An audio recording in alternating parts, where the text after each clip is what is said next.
ನಮಸ್ಕಾರ ಸ್ನೇಹಿತರೆ, ಗೃಹಲಕ್ಷ್ಮಿ ಯೋಜನೆಯ ಅಪ್ಡೇಟ್ಗೆ ನಿಮಗೆ ಸ್ವಾಗತ ಸುಸ್ವಾಗತ. ಸ್ನೇಹಿತರೆ, ಗೃಹಲಕ್ಷ್ಮಿಯ 19 ಮತ್ತು 20ನೇ ಕಂತಿನ ಹಣ ಬಿಡುಗಡೆ ಕುರಿತು ಗುಡ್ ನ್ಯೂಸ್ ಆದ್ರೆ ಬಂದಿರುವಂತದ್ದು. ಇದು ಸಚಿವೆಯಾದ ಲಕ್ಷ್ಮಿ ಹೆಬ್ಬಾಳ್ಕರ್ ಅವ್ರ ಕಡೆಯಿಂದನೇ ಬಂದಿರುವಂತಹ ಭರ್ಜರಿ ಗುಡ್ ನ್ಯೂಸ್ ಆದ್ರೆ ಆಗಿದೆ ಸ್ನೇಹಿತರೆ. ಈಗ ಬಂದಿರುವಂತಹ ಗುಡ್ ನ್ಯೂಸ್ ಬಗ್ಗೆ ತಿಳಿಸ್ಕೊಡ್ತೀನಿ, ಎಲ್ಲರೂ ವಿಡಿಯೋ ಕೊನೆವರೆಗೂ ನೋಡಿ. ಅದಕ್ಕೆ ಮುಂಚೆ ನೀವು ಯಾರಾದರೂ ಇನ್ನೂ ಚಾನಲ್ ಅನ್ನ ಸಬ್ಸ್ಕ್ರೈಬ್ ಮಾಡ್ಕೊಂಡಿಲ್ಲ ಅಂದ್ರೆ ಈಗಲೇ ಚಾನಲ್ ಅನ್ನ ಪಟ್ ಅಂತ ಸಬ್ಸ್ಕ್ರೈಬ್ ಮಾಡ್ಕೊಳ್ಳಿ, ಮತ್ತೆ ವಿಡಿಯೋಗೊಂದು ಲೈಕ್ ಆದ್ರೆ ಕೊಡಿ. ನೀವು ಕೂಡ ಸಬ್ಸ್ಕ್ರೈಬ್ ಲೈಕ್ ಇಂದ ನಿಮ್ಗೆ ಇದೇ ರೀತಿ ಕಂಟಿನ್ಯೂಸ್ ಅಪ್ಡೇಟ್ಸ್ ಆದ್ರೆ ಸಿಗ್ತಿರುತ್ತೆ.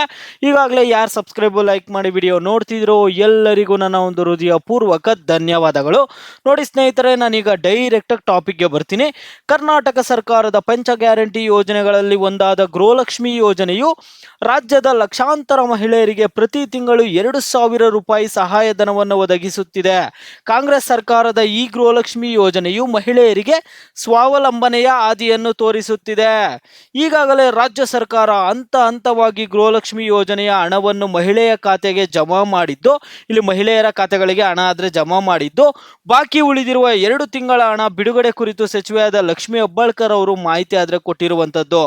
ರಾಜ್ಯ ಸರ್ಕಾರ ಘೋಷಿಸಿದ ಪಂಚ ಗ್ಯಾರಂಟಿ ಯೋಜನೆಗಳಲ್ಲಿ ಒಂದಾಗಿರುವ ಗೃಹಲಕ್ಷ್ಮಿ ಯೋಜನೆಯ ಜನವರಿ ತಿಂಗಳ ಹಣವನ್ನು ಮಹಿಳಾ ಫಲಾನುಭವಿಗಳ ಖಾತೆಗೆ ರಾಜ್ಯ ಸರ್ಕಾರ ಈಗಾಗಲೇ ಜಮಾ ಮಾಡಿದ್ದು, ಬಾಕಿ ಉಳಿದಿರುವ ಫೆಬ್ರವರಿ ಮಾರ್ಚ್ 19, 20ನೇ ಕಂತಿನ ಹಣ ಬಿಡುಗಡೆ ಬಗ್ಗೆ ಮಹಿಳಾ ಮತ್ತು ಮಕ್ಕಳ ಅಭಿವೃದ್ಧಿ ಇಲಾಖೆಯ ಸಚಿವರಾದ ಲಕ್ಷ್ಮಿ ಹೆಬ್ಬಾಳ್ಕರ್ ಅವರು ಮಾಹಿತಿ ನೀಡಿದ್ದು, ಬಾಕಿ ಉಳಿದ ತಿಂಗಳ ಹಣ ಶೀಘ್ರವೇ ಫಲಾನುಭವಿಗಳ ಖಾತೆಗೆ ಜಮಾ ಮಾಡಲಾಗುವುದು ಎಂದು ತಿಳಿಸ್ಕೊಟ್ಟಿದ್ದಾರೆ. ಇಲ್ಲಿ ಜಾತಿ ಗಣತಿ ವರದಿ ಅವೈಜ್ಞಾನಿಕ ಎಂದಿರುವ ಬಿಜೆಪಿ ವಿರುದ್ಧ ಕಿಡಿಕಾರಿರುವ ಮಹಿಳಾ ಮತ್ತು ಮಕ್ಕಳ ಅಭಿವೃದ್ಧಿ ಖಾತೆ ಸಚಿವೆ ಲಕ್ಷ್ಮಿ ಹೆಬ್ಬಾಳ್ಕರ್ ಅವರು ಬಿಜೆಪಿ ನಾಯಕರು ರಾಜ್ಯದ ಜನರನ್ನು ದಿಕ್ಕು ತಪ್ಪಿಸುವ ಕೆಲಸ ಮಾಡುತ್ತಿದ್ದಾರೆ ಎಂದು ತೀವ್ರ ಆಕ್ರೋಶ ಆದ್ರೆ ವ್ಯಕ್ತಪಡಿಸುತ್ತಿದ್ದಾರೆ.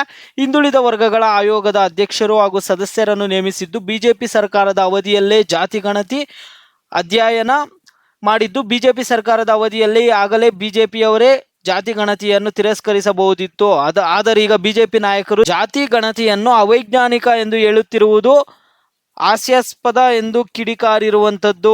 ಜಾತಿ ಗಣತಿ ವರದಿ ಇನ್ನೂ ಚರ್ಚೆ ಹಂತದಲ್ಲಿ. ಮೊನ್ನೆ ಗುರುವಾರ ನಡೆದ ಸಚಿವ ಸಂಪುಟ ಸಭೆಯಲ್ಲಿ ಜಾತಿ ಗಣತಿ ವರದಿ ಬಗ್ಗೆ ಚರ್ಚೆಯಷ್ಟೇ ಆಗಿದೆ. ಇದರ ಬಗ್ಗೆ ಇನ್ನಷ್ಟು ಚರ್ಚೆ ಆಗಬೇಕಿದೆ. ಸಂಪೂರ್ಣವಾಗಿ ಕ್ಯಾಬಿನೆಟ್ನಲ್ಲಿ ಚರ್ಚೆ ಆದ ಬಳಿಕವಷ್ಟೇ ಪ್ರತಿಕ್ರಿಯಿಸುವುದಾಗಿ ಹೇಳಿದರು. ಜಾತಿ ಗಣತಿ ವರದಿ ಬಗ್ಗೆ ಇರುವ ಊಹಾಪೋಹಗಳಿಗೆ ಎಡೆ ಮಾಡಿಕೊಡುವುದು ಬೇಡ. ಯಾವುದೇ ಸಮುದಾಯಕ್ಕೆ ಅನ್ಯಾಯವಾಗದಂತೆ ಎಲ್ಲರಿಗೂ ನ್ಯಾಯ ಸಿಗಬೇಕು ಎಂಬುದೇ ನಮ್ಮ ಉದ್ದೇಶ. ಜಾತಿ ಗಣತಿಗೆ ಸಂಬಂಧಿಸಿದಂತೆ ಸಚಿವ ಸಂಪುಟ ಸಭೆಯ ವೇಳೆ ಸಚಿವರ ನಡುವೆ ಗಲಾಟೆ ವಾಗ್ವಾದ ನಡೆದಿಲ್ಲ. ಸಚಿವ ಲಕ್ಷ್ಮಿ ಹೆಬ್ಬಾಳ್ಕರ್ ಅವರು ಸ್ಪಷ್ಟನೆ ಆದ್ರೆ ಕೊಡ್ತಿರುವಂತದ್ದು.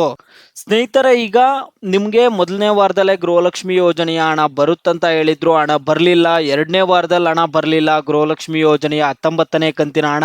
ಅದರಿಂದ ಸರ್ಕಾರದವ್ರಿಗೆ ಏನು ಹೇಳ್ತಿದ್ದಾರೆ ಅಂದ್ರೆ 19, 20ನೇ ಕಂತಿನ ಹಣ 2,000 ಪ್ಲಸ್ 2,000 4,000 ಹಣ ಕೊಟ್ಬಿಡ್ತೀವಿ ಅಂತ ಹೇಳ್ತಿರುವಂತದ್ದು. ನೀವೆಲ್ಲರೂ ಸ್ವಲ್ಪ ದಿನಗಳ ಕಾಲ ವೇಟ್ ಮಾಡಿ ಸ್ನೇಹಿತರೆ, ಶೀಘ್ರವೇ ಅಂತ ಹೇಳಿದ್ದಾರೆ. ಅಂದ್ರೆ ಈ ತಿಂಗಳು ಮುಕ್ತಾಯದೊಳಗಡೆ ನಿಮಗೆ 19 ಮತ್ತು 20ನೇ ಕಂತಿನ ಹಣ ಆದ್ರೆ ಜಮಾ ಮಾಡ್ತಾರೆ. ಯಾರು ತಲೆ ಕೆಡಿಸ್ಕೋಬೇಡಿ. ಮತ್ತೆ ಕೆಲವರು ಸುಮ್ಮನೆ ಕಾಮೆಂಟ್ ಮಾಡ್ತಿರ್ತಾರೆ 19ನೇ ಕಂತಿನ ಹಣ ಬಂದಿದೆ ಅಂತ. ನೀವು ಪ್ರತಿಯೊಬ್ಬರು ವಿಡಿಯೋಗೆ ಲೈಕ್ ಮಾಡಿಬಿಟ್ಟು ಕಾಮೆಂಟ್ ಮುಖಾಂತರ ತಿಳಿಸಿ. ನಿಮ್ಗೆ ಹಣ ಬಂದಿಲ್ಲ ಅಂದ್ರೆ ಬಂದಿಲ್ಲ ಅಂತ ತಿಳಿಸಿ. ವಿಡಿಯೋಗೆ ಲೈಕ್ ಮಾಡಿಬಿಟ್ಟು ಕಾಮೆಂಟ್ ಮುಖಾಂತರ ನೋಡೋಣ ಎಷ್ಟು ಜನ ಬಂದಿಲ್ಲ ಅಂತ ಹೇಳ್ತಿದ್ದಾರೋ, ಎಷ್ಟು ಜನ ಬಂದಿದೆ ಅಂತ ಹೇಳ್ತಿದ್ದಾರೋ. ನಿಮ್ಗೆ ಒಂದು ವೇಳೆ ಹಣ ಬಂದಿದೆ ಅನ್ನೋದಾದ್ರೆ ನೀವು ವಿಡಿಯೋಗೆ ಲೈಕ್ ಮಾಡ್ಬಿಟ್ಟು ನೀವು ಕಾಮೆಂಟ್ ಮುಖಾಂತರ ಹಣ ಬಂದಿದೆ ಅಂತ ತಿಳಿಸಿ. ಇಲ್ಲಿ ಗೊತ್ತಾಗುತ್ತೆ ಎಷ್ಟು ಜನರಿಗೆ ಹಣ ಬರ್ತಿದೆ, ಎಷ್ಟು ಜನರಿಗೆ ಹಣ ಬರ್ತಿಲ್ಲ ಅಂತ.